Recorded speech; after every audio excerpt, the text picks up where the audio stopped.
David Knight for Infowars.com. Now, you can see this press conference, supposedly, that Loretta Lynch had, and this is done out of desperation. All the criticism that has come from everyone across the political spectrum. It's not just partisan Republicans who are saying this. We have people on the Democrat side, on the left side, saying, what is she doing?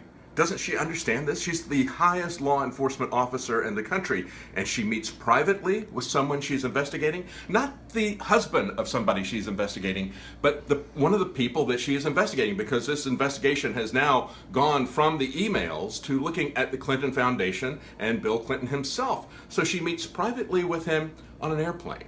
This is somebody that is being investigated by her department. Now, she is saying that there's absolutely nothing to be concerned about. We're going to play you a little bit of a clip of this, but I want you to look at this and consider how the Clinton machine operates, okay? Is this a press conference? No, it's not. This is a sycophant who is feeding her questions and subtly manipulating the discussion here to make her look good. This is prepared, and you're going to see this as we go through this. This is deliberately set up to seem like a press conference when it isn't.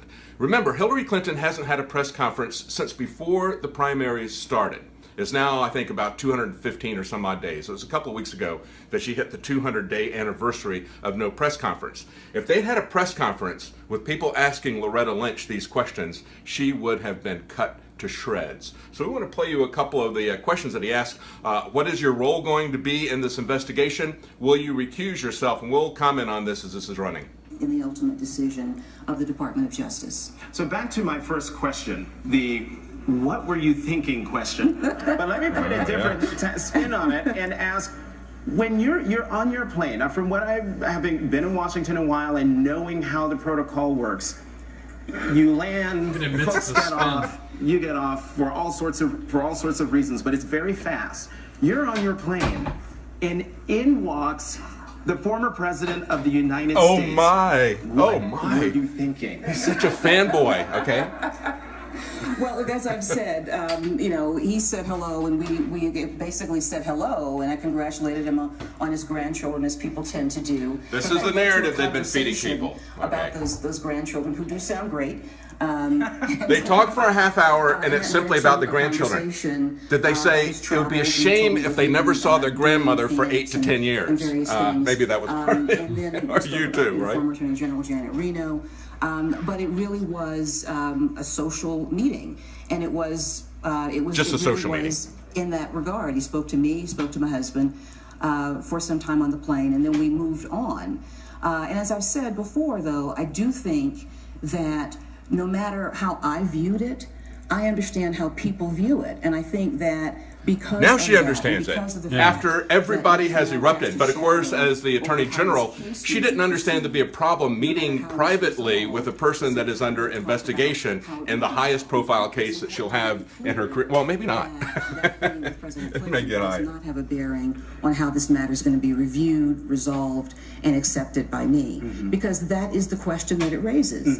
So again, no matter how I viewed it, how I view the meeting, I think what's important to me is how do people view the Department of Justice because of that meeting? How do people view the team that's working on this case and has from the beginning? Okay. Very slowly. What she's going to say now is that this is a career team that is going to make this determination. And he's going to ask her about the recusal, and she's going to say, well, if I'm not going to recuse myself. If I recuse myself, I wouldn't even know what they were going to do. I wouldn't even see their findings or their recommendations. She needs to be able to pass that on to the Clintons. She's going to be their person on the inside. But she did not follow the recommendations of the career law enforcement officers or the head of the FBI when he said, I don't want people on a watch list blocked from buying guns. That is for investigation purposes. And he said, if you let them know that they're being investigated, that they're on this secret watch list, then that blows our investigation. She essentially said, I don't really care about investigating terrorists. I want gun control against anybody that we finger as a terrorist. So she doesn't care about his recommendation when it comes to that. I don't think she would have before with this either. To leave the premises. So, well, like as I've said, you know, yeah, let's back this up a little bit. That's why I was talking over that. No, okay. We'd already passed that. That I do and what the Department of Justice does. And I certainly wouldn't do it again.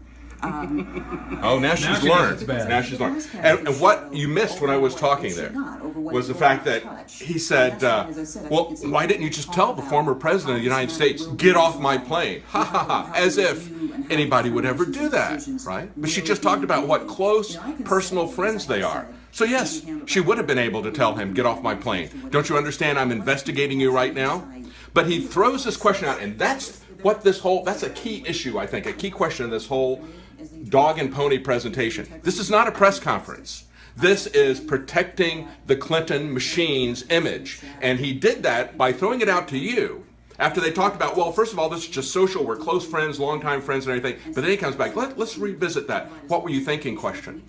Why didn't you just throw the former president of the United States off your plane, just say, get out of here, and everybody chuckles? Because if you saw Bill Clinton and you were a Democrat that's likely to vote for Hillary, you would be starstruck. Of course you would invite Bill Clinton in, and you would let him talk to you as long as he wanted to. And that's what they are trying to project to those Democrat voters who are maybe considering leaving this crime family and not voting for them. That's why he put that out there to say, hey, you're just gonna throw him off? Of course you wouldn't throw off. It was a rhetorical question to put that idea in people's minds that she's starstruck with this guy. He's such a big deal. Let's go back to this.